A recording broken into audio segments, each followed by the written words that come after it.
नमस्कार सर्वांना, संतोषीच रेसिपीमध्ये सर्वांचे खूप खूप स्वागत.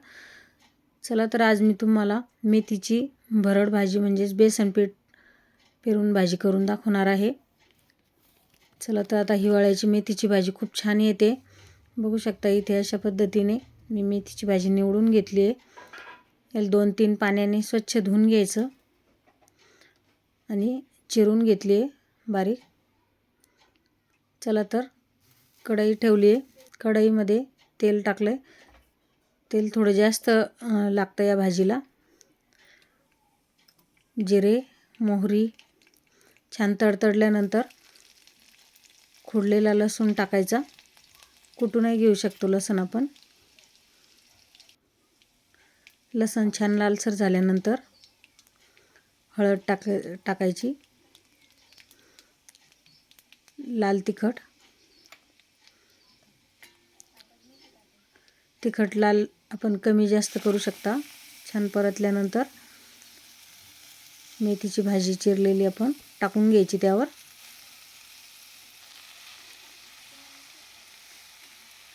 आणि कधी पालेभाज्यांना आपण मीठ आधी टाकायचं नसतं, अंदाज येत नाही. त्यामुळे आपण थोडे पालेभाजी मऊ झाल्यानंतरच आपण मीठ टाकणार आहोत. बघू शकता अशी छान झाकण ठेवून परतून घ्यायची.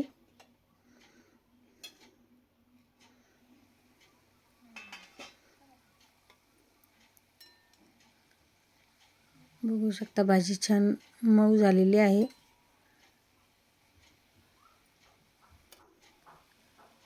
आता यात मी मीठ टाकून घेतले.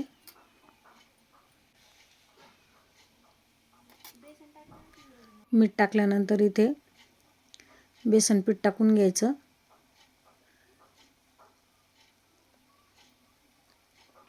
एक वाटी घेतले छोटी बेसन पीठ. परत आपल्याला कमी जास्त वाटलं तर आपण परत टाकायचं आहे. थोडं कमी वाटलं मला, परत मी 2-3 चमचे छोटे बेसन पीठ टाकून घेतले.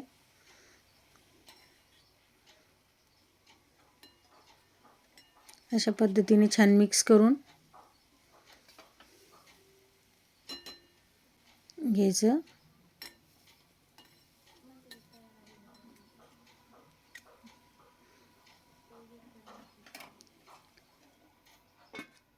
आणि बेसन पीठ टाकल्यानंतर याला छान दणदणीत वाफ येऊ द्यायची. एक वाफ आल्यानंतर बेसन पीठ छान शिजलं जातं त्यात वाफेवरती. बघू शकता अशा पद्धतीने बेसन पीठ आपण कमी जास्तही करू शकता. आपल्याला जास्त आवडत असल्यास अजूनही टाकू शकतो आपण बेसन पीठ. किती एकदम झटपट तयार होते ही भाजी. आपण डब्यासाठी कशासाठीही वापरू शकता.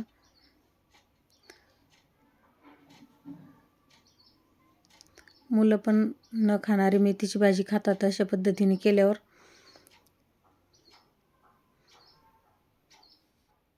खूपच चवदार व चविष्ट भाजी होते ही आणि एकदम झटपट तयार होते. मी इथे मेथीच्या 2 गड्ड्या घेतल्या होत्या. बघू शकता छोट्या 2 गड्ड्या. त्याची इतकी भाजी झाली एक प्लेट फुल भरून. धन्यवाद.